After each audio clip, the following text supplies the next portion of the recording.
Hello everyone, this is Ram Bishnoi and you're watching Geography Group.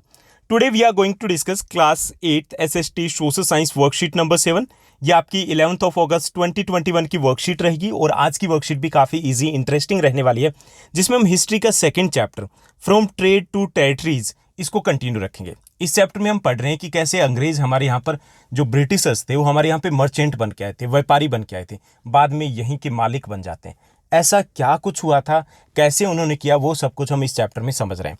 आज की इस worksheet में हम बात करेंगे कंपनी रूल एक्सपेंड्स, कंपनी का रूल कैसे एक्सपेंड करता है, कैसे वो एक के बाद एक जो इंडियन स्टेट्स थे उन पे कब्जा करते जाते हैं, क्या कुछ किया जाता है, ये हम इस वर्कशीट में समझेंगे। तो उन्होंने अपने रूल को एक्सपेंड करने के लिए दोनों तरीके अपनाए, बाय हुक और बाय क्रुक। ओके, सीधे तरीके से नहीं तो टेढ़े तरीके से। घी अगर सीधी उंगली से नहीं निकला तो उन्होंने टेढ़ी उंगली से निकाला, यानी कि उन्होंने कई सारी पॉलिसीज लेके आए और जहां जरूरत हुई लठ बजाना तो वहां पर उन्होंने युद्ध भी किए, सीधे डायरेक्ट जो बैटल वॉर थे उसमें भी वो इन्वॉल्व हुए। चलिए शुरुआत करते हैं, समझते हैं। सबसे पहले हम अर्ली ईयर्स की बात करेंगे, जब उन्होंने सीधी उंगली से अपना उल्लू सीधा करने की कोशिश की। After the battle of Buxar 1764, यानी जो इंडियन हिस्ट्री की बात करें तो टू इंपॉर्टेंट बैटल्स रही थी। फर्स्ट बैटल ऑफ प्लासी जो हम लास्ट वर्कशीट में कर चुके हैं। In the battle of Plassey Sirajuddaula the nawab of Bengal was defeated. जो नवाब थे बंगाल के वो हरा दिए जाते हैं। क्यों हरा दिए जाते हैं? क्योंकि मीर जाफर जो उनके जनरल थे, आर्मी के जो जनरल थे, वो अपना पाला बदल लेते हैं, अंग्रेजों की साइड हो जाते हैं, उनको लालच दिया जाता है, उनको खरीद लिया जाता है। ओके, तो वो एक इंपॉर्टेंट बैटल थी। अगर वो बैटल सिराजुद्दौला जीत जाते तो हमारी हिस्ट्री कुछ और हो सकती थी, हम शायद अंग्रेजों के गुलाम ना होते, हो सकता था। उसके बाद सेकंड जो इंपॉर्टेंट बैटल आती है हिस्ट्री की, उसमें से एक है battle of Buxar. Again in the battle of Buxar जो मुगल आर्मी थी along with the Mir Qasim की जो आर्मी थी उसको हरा दिया जाता है। ओके, अगर ये भी अंग्रेज ना जीतते तो हो सकता है हमारी हिस्ट्री कुछ अलग होती। So after the battle of Plassey in 1757, उसके बाद एक और इंपॉर्टेंट बैटल होती है battle of Buxar in 1764। Okay, East India company appointed political और commercial agent known as the residents okay in Indian states, यानी कि बैटल ऑफ जो बक्सर थी, बैटल ऑफ बक्सर के बाद उन्होंने इंडियन स्टेट्स में एक अपने पॉलिटिकल या कमर्शियल एजेंट अपॉइंट किया कि ये हमारा बंदा होगा, ठीक, ये आपसे बात करेगा, जो भी प्रॉब्लम्स आएगी इससे बात करना है, ये सॉल्व कर देगा, ठीक। तो उन्होंने अपॉइंट कर दिया था किसको? एक पॉलिटिकल या कमर्शियल एजेंट को, जिसको रेजिडेंट्स कहा जाता था। Okay, their role was to serve and push the interest of the company further. उनका जो मेन रोल था कि कंपनी के जो भी इंटरेस्ट थे उनको वहाँ पर सिक्योर करना, ठीक, कंपनी के फायदे के लिए डिसीजन लेना, जो रूलर थे उनके ऊपर प्रेशर बनाना। ओके, ये उसका मेन वर्क था। Through the residents, the company official began interfering the internal affairs of the Indian states. लेकिन कंपनी ने क्या किया? इन्हीं रेजिडेंट्स के थ्रू वो इंटरनल जो अफेयर्स थे उनमें टांग अड़ानी शुरू कर दी। कैसे? जैसे कि they tried to decide the appointment of the administrative officials, even successor of the throne, यानी कि जो इंपॉर्टेंट एडमिनिस्ट्रेटिव ऑफिशियल कौन बनेंगे वो डिसाइड करना शुरू कर दिया। इवन जो सक्सेसर टू द थ्रोन, यानी कि कौन राजा बनेगा अगला, ये भी डिसाइड करना शुरू कर दिया। यानी कि उन्होंने टांग थोड़ी नहीं अड़ाई, पूरी ही अड़ानी शुरू कर दी। यानी कि इनडायरेक्टली स्टार्ट किया था, डायरेक्टली वो इन्वॉल्व हो गए थे, डायरेक्टली उन्होंने उन रूलर्स को और उन किंगडम्स को कंट्रोल करने की कोशिश की। समटाइम्स द कंपनी, कई बार ऐसा हुआ, the company force the states into a subsidiary alliance. Subsidiary alliance क्या है? एक नई पॉलिसी लेके आए थे। Okay, according to the terms of this alliance Indian rulers were not allowed to have their independent arm force.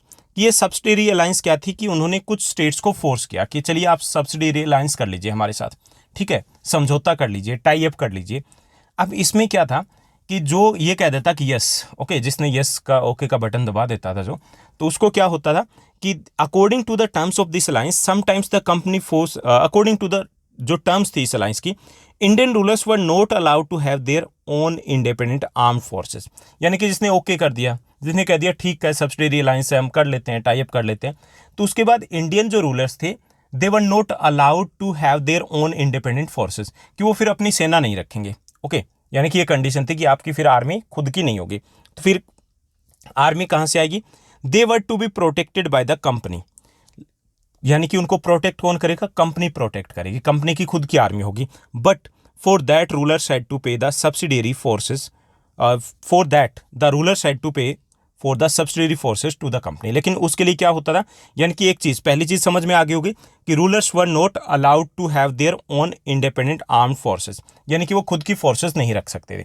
और उनको protect कौन करता था, they were to be protected by the company, यानी कि कंपनी उनको प्रोटेक्ट करेगी, अगर युद्ध हुआ कुछ हुआ तो वो प्रोटेक्ट करेगी। लेकिन एक और कंडीशन थी कि they had to pay for the subsidiary forces, जो सब्सिडरी फोर्सेस थी उसके लिए पे इंडियन रूलर्स को करना होता था। यानी कि आर्मी उनकी नहीं, खर्चा कौन करेगा, इंडियन रूलर्स करेंगे। लेकिन आर्मी किसकी होगी, आर्मी होगी कंपनी की। पावर किसकी बढ़ेगी, कंपनी की। कमजोर कौन हो गया, रूलर। मतलब बड़े किस्म के एक तरीके से कह सकते हैं कि मूर्ख थे जिन्होंने इस सब्सिडरी अलायंस को एक्सेप्ट किया था। गलती कर दी ना, पे भी आप कर रहे हो और पावर दे रहे हो दूसरों को।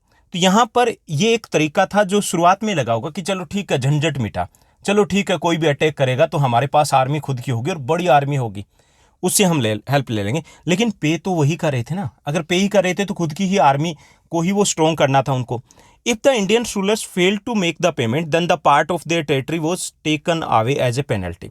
लेकिन इसमें एक और चीज़ भी थी कि अगर जो रूलर्स थे वो फेल हो जाते टू मेक द पेमेंट, यानी कि पेमेंट दे नहीं पाते, महीना 2 महीना कुछ आगे पीछे हो गया, तो उनकी टेरिटरी का एक पार्ट है उनसे ले लिया जाता था एज ए पेनल्टी। यानी कि ये धीरे धीरे ऐसे शुरुआत की थी, चलो ऐसे कर लो और जैसे ही वो चूकेंगे मौके पे चौका लगाना, कब्जा कर लेंगे, ये तो हमारा हो गया। Okay, for example when Richard Wellesley was the governor general at the time, Nawab of Awadh had to seize half of the province in 1801 when he was unable to pay the subsidiary forces। जैसे अवध के जो नवाब थे उनका आधा राज्य 1801 में 1801 में उनसे छीन लिया गया था, क्योंकि वो लेट हो गए थे पेमेंट करने में। जो सब्सिडरी आर्मी की फोर्स की जो पेमेंट थी वो नहीं दे पाए थे। Okay, Hyderabad also force to cede territories on similar grounds, और ऐसे हैदराबाद के इलाके के ऊपर भी कब्जा किया गया था। तो ये था सब्सिडरी अलायंस क्या था और कैसे उन्होंने सब्सिडरी अलायंस के थ्रू कुछ इलाके पे कब्जा किया था। ओके, इसके अलावा जहां पर बात सीधी उंगली से नहीं बनी वहां पर उन्होंने टेढ़ी उंगली की, सीधी डायरेक्ट कन्फ्रंट्रेशन, यानी कि सीधे तौर पर उन्होंने लड़ाइयां लड़ी। ओके, सीधे तौर पे आमना सामना किया। After gaining strength in early years company resorted to direct military confrontation when it's a threat to its political economic interest, कि जब अपनी पावर कुछ बढ़ चुकी थी उनकी, तब उन्होंने देखा कि कुछ जो स्टेट्स हैं जो उनके काबू में नहीं आ रहे हैं, सीधी उंगली से सीधे तरीके से उनकी बात नहीं मान रहे, तो उनके खिलाफ उन्होंने डायरेक्ट लड़ाइयाँ भी लड़ी, क्योंकि अब उसकी पावर बढ़ चुकी थी एंड दे न्यू दैट कि बाकी इंडियन स्टेट्स उसमें दम नहीं है, वो उनकी हेल्प नहीं करेंगे। ओके, तो डायरेक्ट उन्होंने लड़ाइयाँ लड़ी। This can be understood through the following 2 examples. तो यहाँ पे 2 एग्जाम्पल दिए गए कि कैसे उन्होंने डायरेक्ट सीधे तौर पे लड़ाइयाँ लड़ी। पहला एग्जाम्पल मैसूर का है, टीपू सुल्तान का, और सेकंड एग्जाम्पल मराठा का दिया गया। So Mysore had gain strength under the leadership of rulers like Haidar Ali and his famous son Tipu Sultan, यानी कि टीपू सुल्तान और हैदर अली के टाइम में मैसूर काफ़ी पावरफुल स्टेट बन चुका था। Mysore control the profitable trade of Malabar coast where the company purchased sandalwood, pepper and cardamom, यानी कि यहाँ पे मालाबार कोस्ट आ जाता है, जो केरल वाला पार्ट है वो मालाबार कोस्ट है। ठीक, तो उस केरल वाले इलाके से वहाँ से इंटरनेशनल ट्रेड होता था, यानी कि दूसरे देशों के साथ ट्रेड होता था, और वहीं से ट्रेड करती थी company, British East India company, जैसे कार्डामो सैंडलवुड, पेपर, कार्डामोम का। इन 1785 में टीपू सुल्तान ने क्या किया, stop the export of sandalwood, pepper and cardamom through the ports of his kingdom and disallowed local merchants from trading with the company. अब 1785 में जो गर्मा गर्मी हो जाती है, गर्मा गर्मी किस बात पे होती है, अंग्रेजों और कंपनी के बीच में, टीपू सुल्तान ने स्टॉप बंद करवा दिया था, stop the trade off these spices bye the company, यानी कि कंपनी जो ट्रेड कर रही थी मालाबार कोस्ट से, उन पोर्ट से जो टीपू सुल्तान के स्टेट में, किंगडम में आते थे, वहां से बंद करवा दिया। दूसरा, disallowed the local merchants from trading with the company, और कंपनी के साथ जो लोकल मर्चेंट्स थे उनको कह दिया कि इनके साथ ट्रेड नहीं करना है, यानी कि उनको मना कर दिया गया। He also established a close relationship with the French in India and modernized his army with their help, और उनके फ्रेंच के साथ अच्छी पटती थी, अच्छी बनती थी, और उनकी हेल्प से अपनी जो आर्मी थी उसको भी मॉडर्नाइज किया, स्ट्रॉन्ग कर लिया। ओके, अब ये जो बात हुई थी इससे मिर्ची लगती है ब्रिटिशर्स को, यानी कि उनको अच्छा नहीं लगता, मतलब एक तो हमें कुछ परमिशन नहीं दे रहे और दूसरे जो हमारे अगेंस्ट है उनके साथ इनकी अच्छी बन रही है।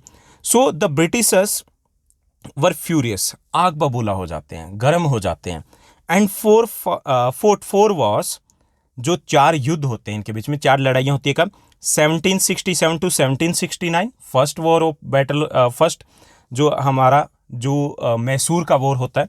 उसके बाद सेकंड होता है 1780 टू 84, थर्ड होता है 1790 टू 92 और फोर्थ होता है 1799, यानी कि 4 लड़ाइयाँ होती है। Okay, British East India company fought 4 wars against the Mysore, Mysore के खिलाफ 4 लड़ाइयाँ लड़ी जाती है।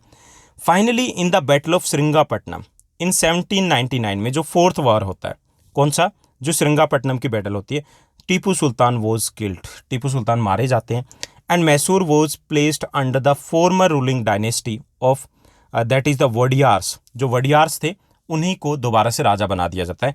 And subsidiary alliance was imposed on state, और जो सब्सिडरी अलायंस है उनके ऊपर थोप दी जाती है, यानी कि वो नाम के राजा थे, बाकी सब कुछ काम धाम था वो सारा का सारा अंग्रेजों का था।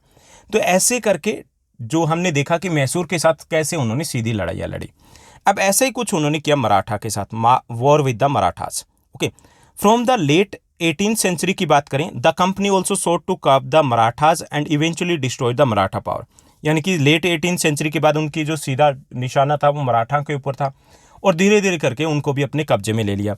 With their defeat in the third battle of Panipat in 1761, the Maratha dream of ruling from the Delhi was shattered. 1761 में थर्ड बैटल ऑफ पानीपत होती है, एंड एक साइड में मराठास थे और दूसरी साइड में अहमद शाह अब्दाली होते हैं, उसमें मराठा की हार होती है। बड़ा कारण ये नहीं था कि ये पावरफुल नहीं थे, मराठास कंपेरेटिवली ज़्यादा पावरफुल थे, बट दे वर अनप्रिपेयर्ड थे। जैसे कि ये बैटल होती है जैन में, दिसंबर और जैन में, और यहाँ पे एक्सट्रीम कोल्ड था, ठंडी होती है, बहुत ज़्यादा सर्दी होती है, दिल्ली की सर्दी आपको पता है, वहाँ सर्दी नहीं होती। तो आ गए बिना कपड़े के ऐसे यहाँ पे पहुँच गए, और सर्दी में वो लड़ नहीं पाए क्योंकि मौसम के अकॉर्डिंग वो एडजस्ट नहीं हो पाए, इसके कारण हार गए थे। और इसके हार के साथ उनका जो ड्रीम था to rule from the Delhi में, इट मीन्स दैट कि पूरे देश के रूलर बनने का, ओके, वो जो उनका ड्रीम था वो ड्रीम शेटर्ड, खत्म हो जाता है। They were divided into many states under the different chiefs belonging to the dynasties such as the Scindia, Holkar, Gaekwad and Bhonsles. वो कई स्टेट्स में डिवाइडेड थे, यानी कि उनकी एक यूनियन थी एज ए मराठा, और आपस में कई स्टेट थे, जैसे इंडिया है और स्टेट्स भी है, ऐसे ही उनके कई स्टेट्स थे। ओके, जैसे उनमें से बात करें जो अलग अलग स्टेट्स थे, उनमें थे सिंधिया, होलकर, गायकवाड़ और भोंसले, ये 4 आते थे।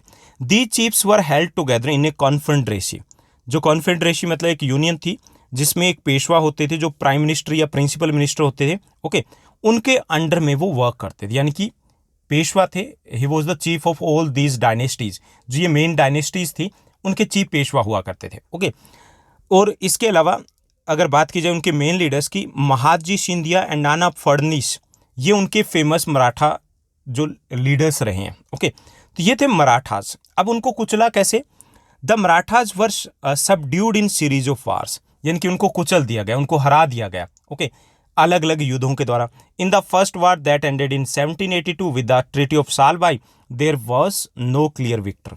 जब फर्स्ट वॉर होता है तो उसमें किसी की भी जीत नहीं होती, क्योंकि मराठा काफ़ी पावरफुल थे, लेकिन यही गलती कर देते हैं, पावरफुल थे तो कुचल देते ना अंग्रेजों को, नहीं कुचला। ओके, उसके बाद सेकंड एंग्लो मराठा वॉर होता है in 1803 to 1805 and was fought on different fronts, अलग अलग जगह पे लड़ाइयाँ होती है, and resulting in the British gaining Orissa and territories north to the Yamuna river including Agra and Delhi, यानी कि यमुना रिवर के नॉर्थ का जो इलाका है उड़ीसा है वो उनको मिल जाता है, यानी कि जो विक्ट्री मिलती है वो होती है अंग्रेजों की। उसके बाद थर्ड एंग्लो मराठा वॉर होता है, दैट वाज इन 1817 टू 1819 के बीच में चलता है, that crushed the Maratha power को बिल्कुल कुचल दिया जाता है, and the Peshwa was removed and sent away to Bithoor near Kanpur, Kanpur के पास एक बिठूर है, वहाँ पे पेंशन के साथ उनको भेज दिया जाता है, यानी कि इसके बाद मराठा खत्म हो जाते हैं। ओके, यानी कि उनका रूल है वो खत्म हो जाता है। The company now had complete control over the territories south to the Vindhyas, अब लगभग पूरे इंडिया के ऊपर उसका कब्जा हो चुका था। ओके, तो यहाँ पर हमने देखा कि कैसे अंग्रेजों ने जो यहाँ पर व्यापारी बन के आए थे, धीरे धीरे अपने इलाके को, अपने कब्जे को, अपने प्रभाव को बढ़ा लिया।